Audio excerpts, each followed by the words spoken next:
Aleluia. Querido, rapidamente da sua Bíblia, eu quero ler o que foi lido na palavra introdutória de ontem, e é o texto que nós lemos assim que foi fundada essa igreja 9 anos atrás, e se encontra no livro do 2 Crônicas, capítulo de número 7. Livro do 2 Crônicas,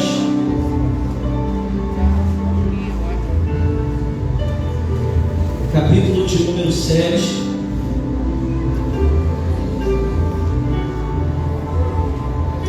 a partir do versículo de número 12.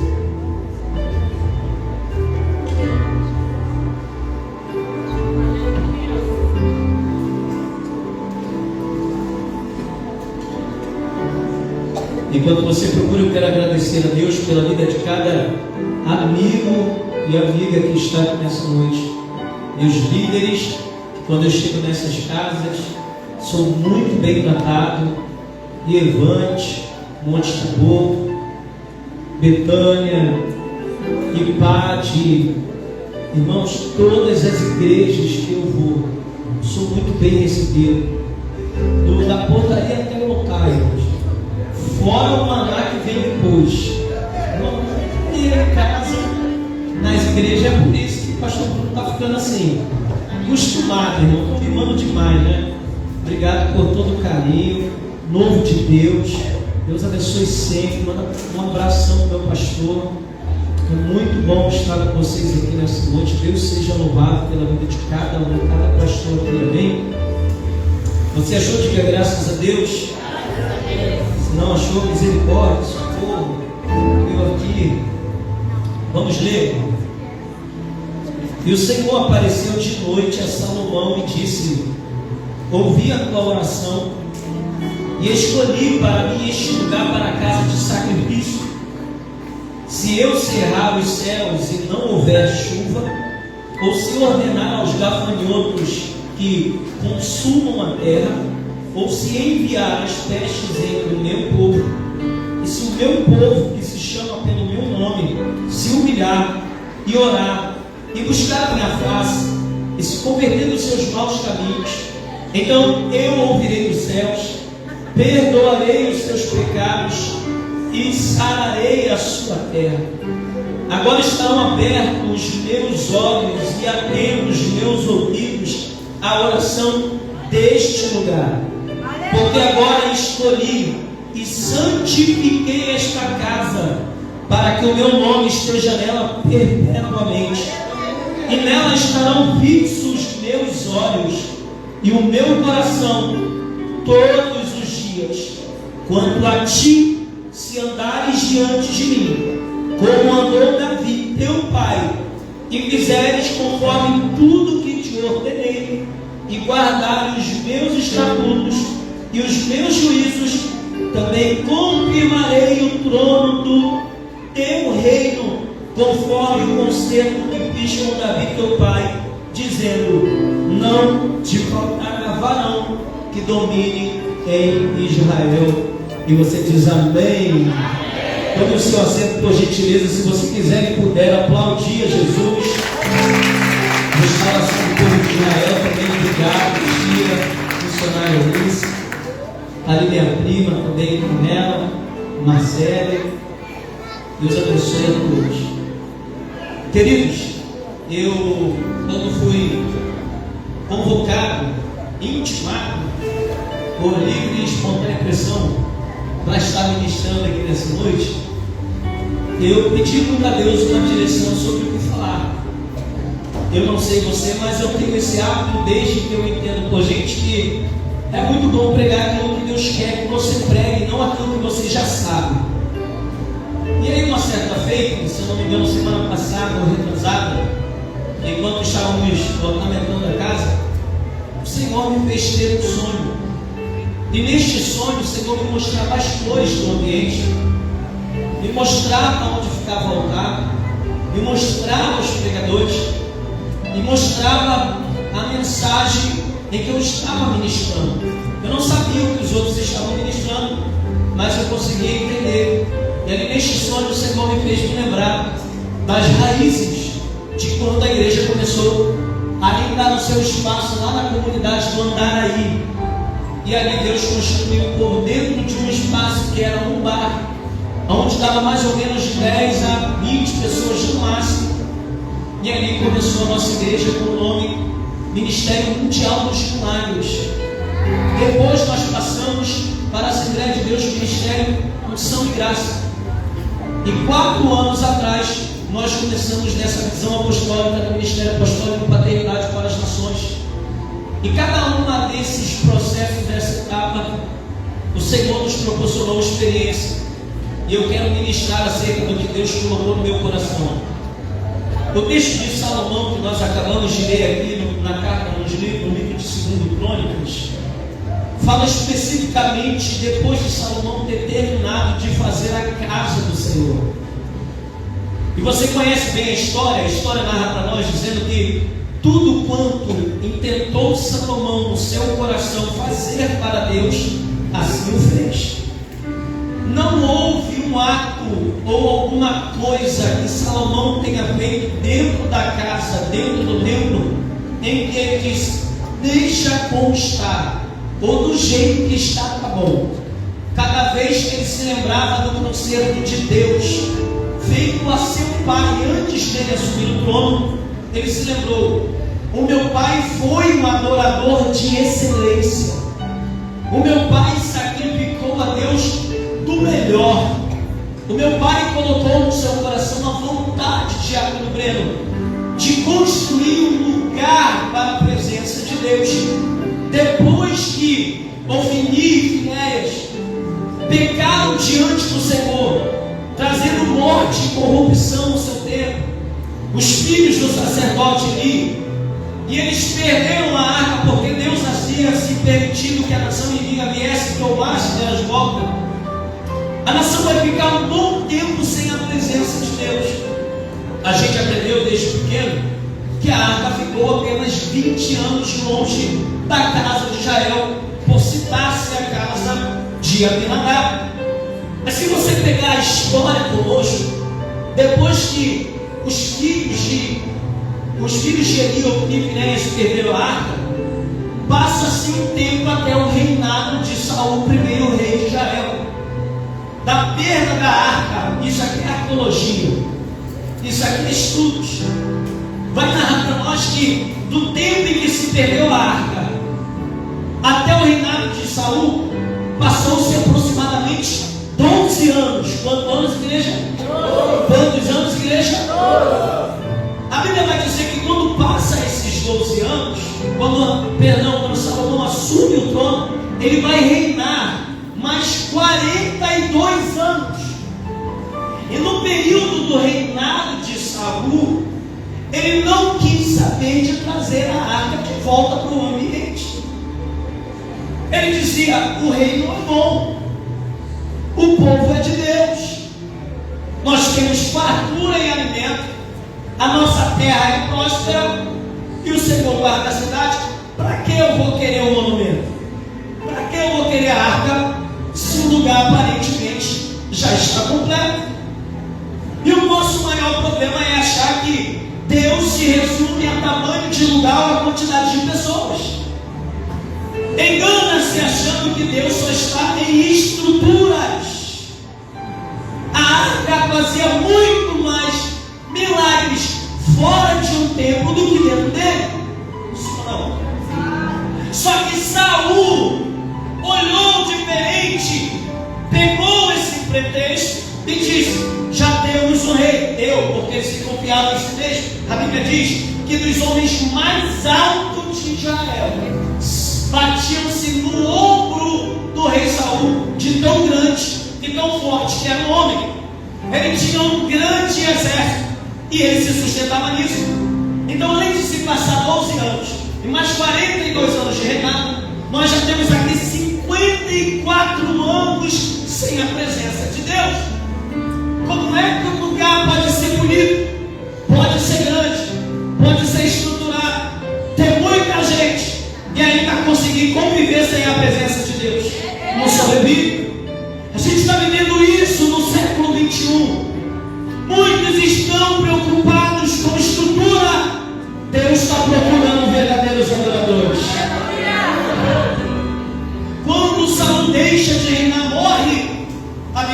decidir quem vai assumir o trono agora. É Davi, sim ou não?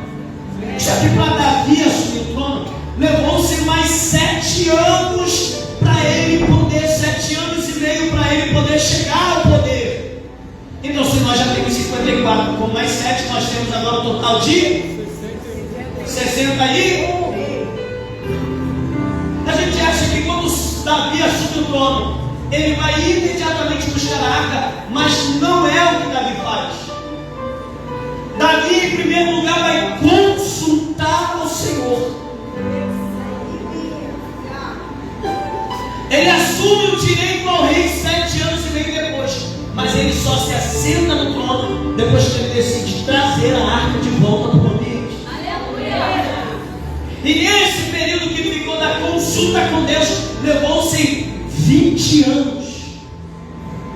Então, se a gente pegar 61 com mais 20 anos, nós já temos 81 anos e meio. Uma nação sem a presença de Deus. E uma certa vez, o profeta Moisés está aqui. Levanta a mão, profeta Moisés, para todo mundo conhecer. Irmãos, eu bonito, mas esse nome é mestre. Ele prega. Ele pregou aqui dizendo: se a arca estava tanto tempo fora, o que os israelitas estavam adorando? A quem eles estavam sacrificando? Se a arca está fora e ela simbolizava a presença, e a presença era o universo onde a arca estava, e Israel está 81 anos e meio sem a presença de Deus, a quem eles estavam cultuando, meu irmão? Sabe quem? Uns aos outros. Olha lá, o sacerdote hoje veio quebrando tudo. Estava adorando quem? Os israelitas começaram a tocar e disseram: estão sozinhos não, estão puros não. E estavam se alegrando com eles mesmos. Não é errado a gente ver alguém adorando, louvando e a gente se alegrar. O problema é se alegrar, adorar a alguém que nem está no ambiente. Então o que eles estavam adorando? Uns aos outros. Nós estamos vivendo um tempo em que igrejas estão mais preocupadas com a bajulação daqueles que estão exercendo alguma coisa, do que trazerem de volta a presença que havia se perdido lá atrás. Eu disse para Deus: o espaço é maior, as cadeiras vão ser novas, vai ter ar-condicionado, mas eu não quero iniciar um culto neste lugar sem a presença de Deus. Estamos preocupados com grandes nomes, pregadores, cantores. Irmãos, é tanto pregador famoso, é tanto cantor famoso, que está surgindo muito mais escândalo do que quando não tinha tudo isso.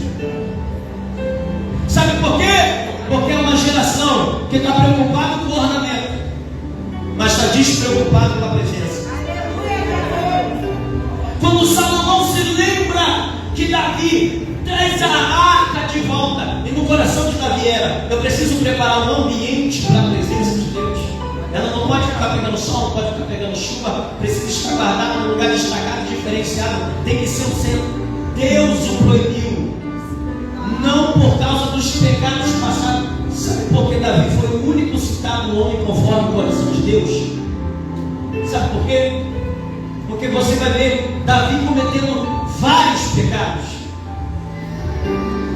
mas sempre quando ele pecava e caía, ele se arrependia, e depois não via Davi cometendo o mesmo pecado 2 vezes. E a gente? Sabe o que é isso? Temor, zelo. É por isso que ele se preocupava com a presença, porque ele sabia: aonde tem presença, tem perdão de Deus. Aonde tem presença, tem tratamento de Deus. Aonde tem a presença, querido, a provisão de Deus. Ele pensou: sabe por que o reino anterior não conseguiu ir mais além, não progrediu, não avançou e fechou as portas? Porque até começou da maneira certa, mas terminou da maneira errada. Mas Deus está levantando uma geração que não só vai sentir saudade da presença, mas vai atrás dela em nosso reino. Ah, pessoa, que saudade de cantar. Me faltou o quê para tu cantar hoje, meu filho? Ah, pastor, tem saudade quando eu chorava na hora da oração. Ele chorou por quê? Ah, pastor, porque eu tenho que sentir alguma coisa. Quem já disse isso aí? Se eu não sentir, não é Deus, pastor Vinícius. Quando tu vem para cá, quem é que tem que sentir quem primeiro? Quem é que tem que sentir quem primeiro, irmão? Se ele me sentir primeiro, pode ter certeza, ele vai abrir as portas e as janelas do céu sobre essa casa. E a nuvem da Shekinah de Deus vai invadir esse seu ambiente. E aqueles que tiverem não só com salários, mas dispostos a se lançar à presença de Deus, vão receber um avivamento tão grande nesta noite, que ao voltarem para a sua casa não será mais a mesma. Que ao voltarem para a sua igreja não será mais a mesma. Que quando voltarem para o seu ambiente de trabalho, nunca mais será o mesmo. Sabe por quê? Não ficaram só na saudade, eles se lançaram nesta noite. Eu quero crer e quero profetizar que Deus derrame a ousadia de Pedro. Quando viu Jesus andando sobre as águas, ele perguntou: Senhor, é tu mesmo? O Senhor disse: sou eu. Ele disse: se tu é mesmo, permita que eu vá até ti. O Senhor disse: vem. Sabe qual foi a primeira atitude?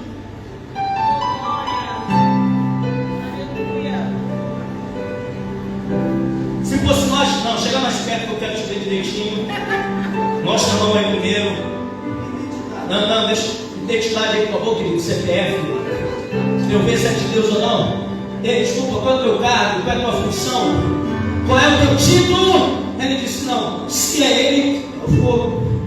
E se não fosse na fé, eu salvaria, mas ele não morreria no mar, porque ele acreditou. Só que não basta só acreditar, meu amigo, eu tenho que me lançar. Tem um aleluia em Deus aqui, irmão. Levanta suas mãos o mais alto que você pode nessa noite. Levanta o mais alto que você pode. Repita assim comigo: Senhor Jesus, diga: retira de mim toda frieza espiritual. Diga: todo desânimo espiritual. Diga: tira de mim agora toda timidez, toda vergonha, e não me deixa ver o tamanho do lugar e nem a quantidade de gente, mas que eu possa dizer que nem Pedro, olhar apenas para ti.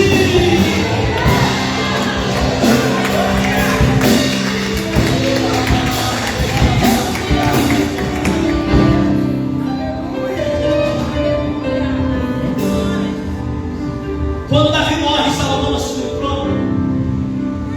E assumindo o trono, ele diz: darei continuidade ao ministério de meu pai. Quando muita gente pergunta onde eu congrego, quem é o meu pastor, eu falo que é o meu pai, muitos se assustam hoje, porque é difícil ver um filho congregando no ministério do próprio pai. Salomão tinha todos os motivos para não dar seguimento, a escolha era dele, mas ele sabia quem era o seu pai, e ele entendia o princípio de honra, por isso ele pede a Deus sabedoria para administrar. Ele diz: darei continuidade, porque a obra que meu pai começou não é dele, é de Deus. Davi é proibido de construir um templo, porque nas suas mãos havia sangue de muitos inocentes da Bíblia. Por isso ele não podia construir. Para construir tinha que ser alguém puro, tinha alguém que ainda não tinha envolvimento. Davi era envolvido com guerra, era guerreiro, além de planador, era guerreiro. Mas Salomão era um homem de paz. Tanto que quando o Senhor lhe apareceu e disse assim: me pede o que tu queres, eu lhe darei o trono de teu pai. A primeira coisa que ele disse: Senhor, não quero nada mais do que sabedoria. E que o Senhor não retire de nós o teu espírito. E aí ele decide construir o templo. E aí o templo, na sua época, fica conhecido por 3 motivos. Quantos motivos, gente? Olha o primeiro motivo: porque o templo tinha estrutura. Tudo quanto o Salomão fez, ele fez com perfeição. Então quando você vê um líder, ou quando você vê o seu líder fazendo algo que aos teus olhos é uma loucura, entenda, tem um propósito. Eu vou repetir para ver se você guarda no seu coração: tem um propósito. Pastor, mas como vai manter? Como vai sustentar? Como vai ser daqui para frente? Quem foi que deu o ministério? Quem foi que deu a igreja? Quem cheguei para você e disse: toma, e vai fazer a igreja. Se foi Deus, quem é que vai sustentar? Ah, pastor, mas Salomão foi muito próximo. Não. Quando ele assumiu o trono, o reino estava quebrado. Ele usa todos os recursos que tinha sobrado no tempo de seu pai por causa dos conflitos entre os seus irmãos. Usa tudo que tinha sobrado e faz.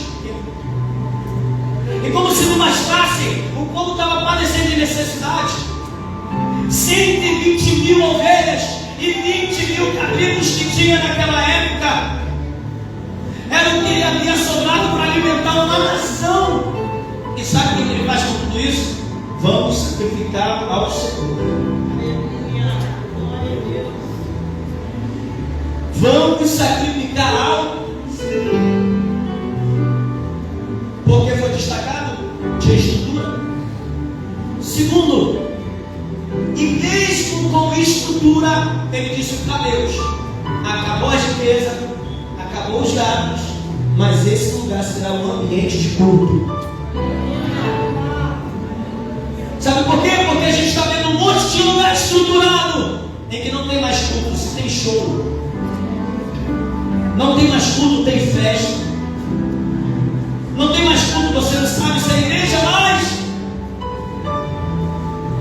Mas eu creio que aqui dentro da Amapã tem ministérios que ainda são chamados de remanescentes, que carrega a chama do Espírito, que não troca o altar por uma plateia, que não troca o altar por um palanque, que não troca o altar pelos holofotes, que não troca nada da igreja como um ambiente de festa, mas que entendeu, é só 4 paredes, pastor, mas quando a gente se reúne, aqui é o templo, é o santuário, é onde Deus desce, é onde Deus se manifesta, é onde Deus usa, é onde Deus toca, é onde Deus derrama poder, é onde Deus restaura, é onde Deus batiza, é onde Deus faz.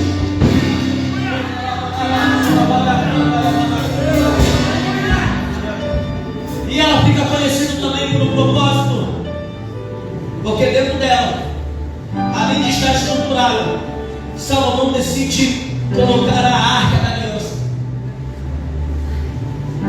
E aí eu sempre me perguntei por que Deus escolheu Salomão para a construção desse templo. E aí, permeando os textos sagrados do livro de 2 Crônicas, a Bíblia revela para nós que dos atributos da qualidade de Deus ter escolhido ele era porque, além dele ter pedido a Deus sabedoria, ele não era um homem de guerra, ele era um homem de paz. Ele tinha um coração praticamente de um pastor. Se perdeu lá na frente, mas no início do seu ministério, quando ele estava fazendo algo para Deus, o seu coração era totalmente um coração paterno. Ele fazia as coisas com vontade. Deus não erra nas suas escolhas. Você pode profetizar para 3 pessoas dizendo: Deus não erra nas suas escolhas. Diga: você pode não saber o porquê está aqui. Diga: mas Deus sabe. Ele sabe tanto que uma vez ele disse para Isaías, ainda antes que se formasse no ventre da sua mãe, eu te conheci. Ele disse para Jeremias: não diga que é apenas uma criança, porque eu te escolhi. E Deus está dizendo para que você só está aqui porque você foi escolhido por ele e você tem a marca da promessa. O segundo motivo para que Deus escolheu Salomão, gente, é porque Salomão ele era caprichoso. Tudo que ele fazia com perfeição. E a nossa geração? Na hora a gente decide. Alguém pegou e fez só assim. Na hora a gente vê. Não sei não. Na hora a gente escolhe. O pessoal lá das antigas, aí dos 40 anos para cima, vai dar a inauguração de uma igreja, para a construção de um templo ou para alguma festividade de igreja, a gente se preparava meses, às vezes até anos, para que naquele mover, naquele culto tivesse pelo menos batismo com o Espírito Santo e almas aceitando a Jesus. Se não tivesse pregação, se não tivesse louvor, se não tivesse oração, mas se tivesse esses dois, a gente estava satisfeito. E hoje? Faz alguma coisa aí, inventa alguma coisa aí. Inventa a propósito disso, inventa a campanha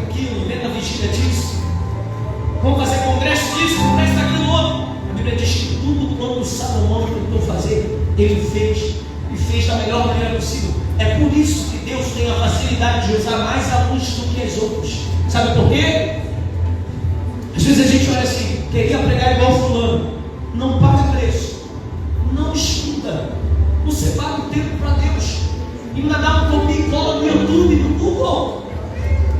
Como quer ser usado? Sabe como nasceram as maiores ministrações antigamente, irmãos? Era dentro de uma mata. Era dentro de um quarto, 3 horas da madrugada. Eu não sei se tem gente aqui que nem eu devo ter uns 5 cadernos desse aqui. Por que, pastor, tu prega tudo isso? Não, mas a hora que eu pregar, já tem alimento. Quando eu venho pregar, irmãos, aqui, não é por conveniência, eu estou alimentando a noiva de Cristo. Eu estou entregando adoração a Deus. Pastor, porque Deus usa alguém no instrumento mais do que outros, porque uns pagam mais preço do que os outros. É por isso que a Bíblia diz: nunca houve e nunca haverá um tempo semelhante a esse. É por isso que foi proibido a construção de outro tempo, porque não existiria. Quem quer chamar de Deus? Quem quer ser usado por Deus aqui? Quem quer ser boca de Deus para essa geração? Eu acredito que depois de umas beliscadas dessas, não fica com a mão para baixo ainda. Alguém quer ser usado por Deus aqui? Quer ser? Então vai lá no peito assim comigo. Vamos lá, no pé, vai. Diga a partir de hoje. Diga a partir de hoje. Eu não vou ser mais relaxado. Diga a partir de hoje. Eu não vou fazer as coisas só porque me manda fazer. Diga a partir de hoje. Eu nunca mais vou usar essa frase. Não se ensinar. Qualquer coisa está bom. O que fazer está feito. Diga a partir de hoje. O que Deus colocou no meu coração, eu farei o melhor. Aí tu vai ver o avivamento. Aí tu vai ver o mover de Deus. Eu creio que já está começando aqui hoje. Porque tem muita gente entrando aqui nessa porta. Tem uma oportunidade. Não tem conhecimento lógico. Não tem coração de instrumentos. Não tem dificuldade. Mas que quando a coroa desceu, quando o meu amigo começou a tocar, ele estava aprendendo com ele. Quando os meus amigos começaram a tocar e todo mundo começou a cantar, agora você sabe o que é isso? Aí existe uma geração que quer entregar a Deus 100% de uma geração genuína, cristocêntrica, perfeita. E aqui eu corro para o fim para a gente terminar. Olha o tamanho de Deus. Eu disse isso, senão a gente vai até meia-noite. Deus escolheu Salomão porque ele não media esforços nos seus sacrifícios a Deus. Lembra que eu falei? Ele pega tudo que restou do povo, animais, sementes, grão, e ele sacrificou a Deus. Irmão, eu faço uma pergunta para você: o que você trouxe para sacrificar a Deus? Ah, pastor, não trouxe nada não. Apenas uma fome e uma sede.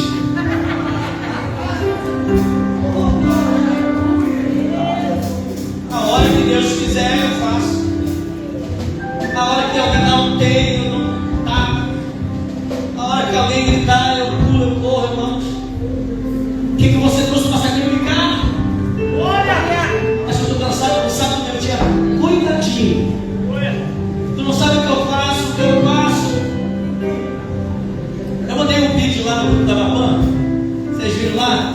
Irmãos, alguém já viu uma cachoeira portátil? Nós fomos pegos de surpresa hoje lá na minha casa. Eu moro na casa da frente, o pastor não mora na casa de trás, tem outro vizinho na outra casa, aqui perto. A pressão da água veio tão forte que estourou um cano lá em cima, onde fica as caixas d'água, e desceu uma cachoeira de água pela lâmpada do meu banheiro. Inundou a casa dos 3 metros de altura de água. Quase perdi móveis, aparelhos eletrônicos. A vizinha foi surpreendida com água e meu pai a parede da casa toda. E aí olha como a gente é doido, irmão. Ou família é doida, irmãos. entristecer, a minha esposa, a Dedê, a Denilza, ela está lá cantando: de madrugada o crente vai buscar poder. Basicamente eu entendi isso aqui. Eu, pastor Bruno, deixa eu... vocês pararam de me buscar de madrugada? Estão muito cansadinhos? Eu vou arranjar um bom motivo para vocês levantarem. Porque vai precisar parar. Daqui a pouco vocês começam a puxar água com terra, com barro. A minha mãe começa a cantar lá: porque ele vive, posso ter. Eu falei: gente, eu imagino o Tiago cruzando os braços dizendo: eu não acredito, não é possível.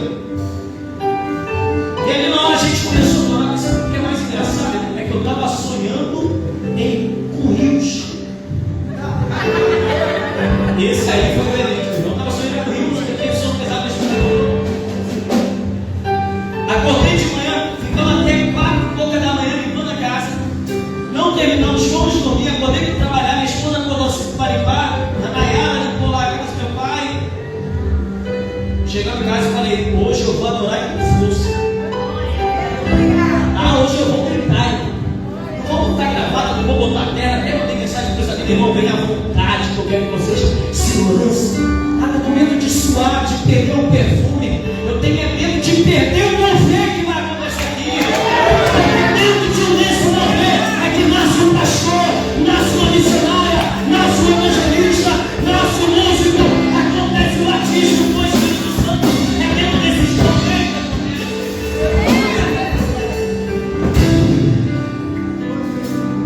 E depois que Salomão conclui o templo, a Bíblia diz que uma nuvem da Shekinah de Deus pairou sobre o templo. E aí eu me perguntei: Salomão não era espiritual ao nível de Davi, mas mesmo sem a espiritualidade de Davi, ele conseguiu atrair a nuvem da Shekinah de Deus para o seu templo. Eu te pergunto: como? Geralmente a gente pensa: não, quando cai canela de fogo, mistério de Deus, relâmpago, trovão de Jeová. Às vezes o irmão chega aqui quietinho, eu saúdo a igreja com a paz dos irmãos. Ô irmão, desculpa, não é isso não. Eu saúdo os irmãos com a paz de Deus. Aí de repente ele puxa um carro, puxa um louvor, arranha o instrumento, e aí de repente não tem de Deus nenhum.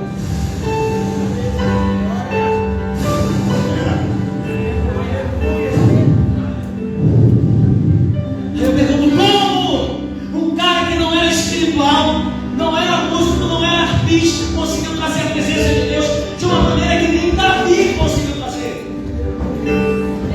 Porque se você abrir o capítulo de número 5, versículo de número 2, a Bíblia diz que a decisão de Salomão, a primeira decisão de Salomão depois de construir o templo, foi colocar dentro da arca, em primeiro lugar, a arca. A primeira coisa foi colocar a arca da presença. Sabe o que ele disse? Nesta casa, a prioridade será a presença. Qual é a tua prioridade, irmão? Uma faculdade? Um casamento? A construção de uma família, alcançar seus objetivos, alcançar casa própria, o carro? Aí a palavra de Deus diz: quem dera que quando eu viesse, eu achasse fã sobre a terra. Não pegou isso. Olha a vontade de Deus.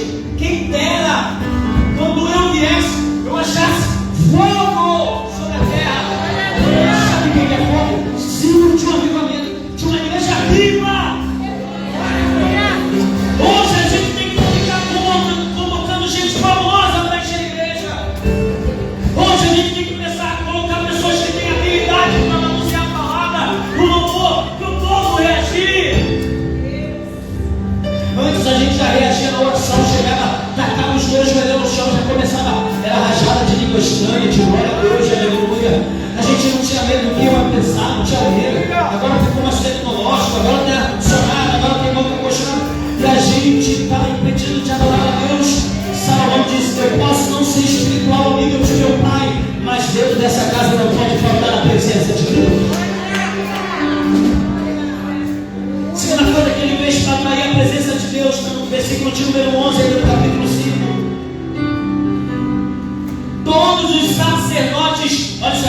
Isso é para o nosso tempo. Isso é para o nosso tempo.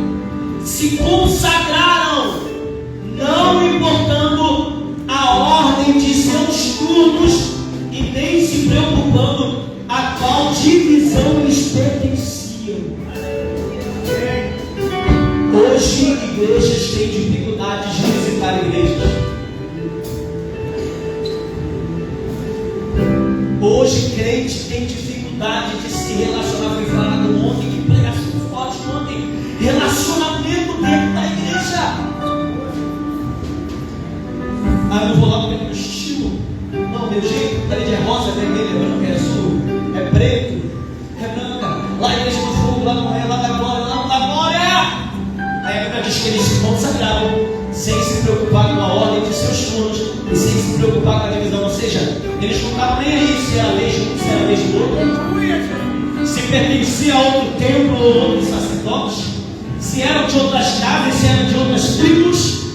Cada um deles se reunia e falava: irmão, é um templo e um só Deus. Eles sacrificavam uma hora de cada vez, porque cada casa diferenciada. Não, vamos adorar junto. Cada um começou a sacrificar, queimar incenso, sacrificar demais. Sabe o que é isso? A adoração dentro da igreja. Por isso eu quero te convidar a se colocar de pé comigo nesta hora.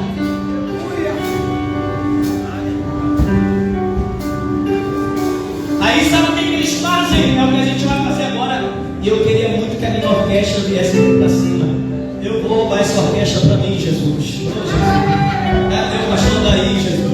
Vai me botar no banco, Senhor. Vem ficar para cima. Olha o que atraiu a glória de Deus. Isso aqui é a visão de Salomão. Sabe o que ele fez? Ele reuniu todos os levitas de todas as tribos. Aí os levitas fizeram algo inusitado. A Bíblia diz, no capítulo de número 5, versículo de número 13, que além de tocar, os levitas paravam e adoravam a Deus.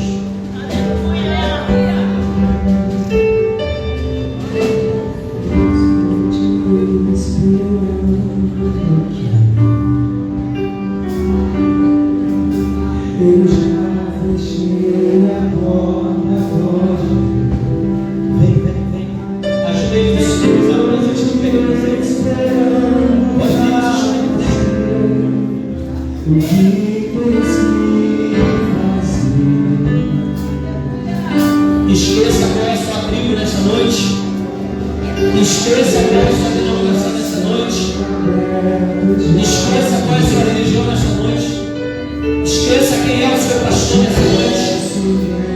E vamos fazer o que Salomão fez. Vamos atrair a nuvem da Shekinah de Deus para essa casa.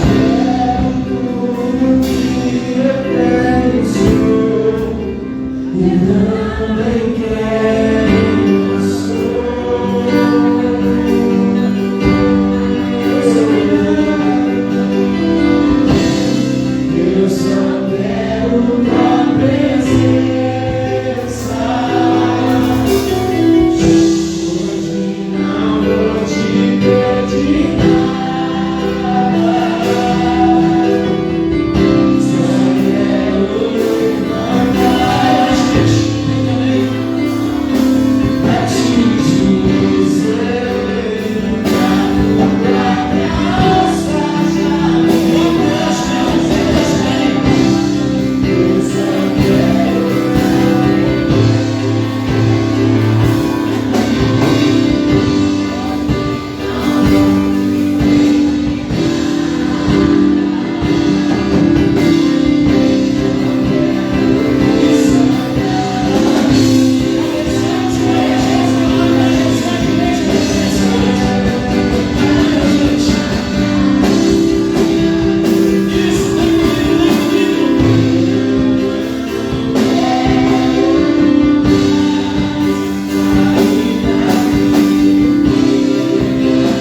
sacrificaram. Todos os reis se prostravam. Mas Salomão foi o único que diante da arca, além de se prostrar em terra, rendeu as suas mãos ao Senhor. Rendição significa se entregou à presença. Se entregou. Nós vamos já terminar, queridos, mas eu queria que vocês se entregassem comigo. A festividade, a inauguração é assim mesmo. Se você ficar até o fim, vai ver o que Deus vai fazer.